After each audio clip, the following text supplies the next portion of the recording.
Well, even though summer isn't over just yet, we are already getting a preview of next summer's Dayton Air Show. There was a press conference held today about 2026 air show plans, and 2 News reporter Kayla Ferris joins us live here in the studio as we look ahead. Kayla, what did you learn?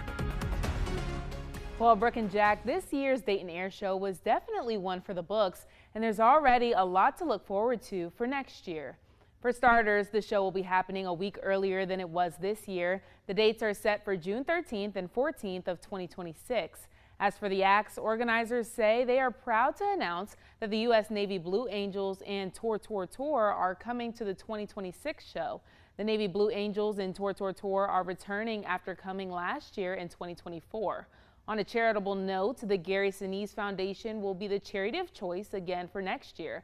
After donating a concert with the Lieutenant Dan Band, the proceeds raised $10,000 for the foundation in 2025. They're expecting prices to stay about the same, noting that they want to keep the family 4-pack at $99. Because next year is America's 250th birthday, organizers say they want the 2026 Dayton Air Show to live up to the country's celebrations. They want attendees to be wowed with never-before-seen elements. Our mission is, just like in 2025, is to try to get some new, fresh things for the show that people haven't seen or they haven't been here before. And we have a few of those that we're working on. So once we have confirmation on any of those, we'll definitely make those announcements. And once they make those announcements, we'll update you so you can be prepared a whole year in advance. Live in the studio, Kayla Ferris, 2 News.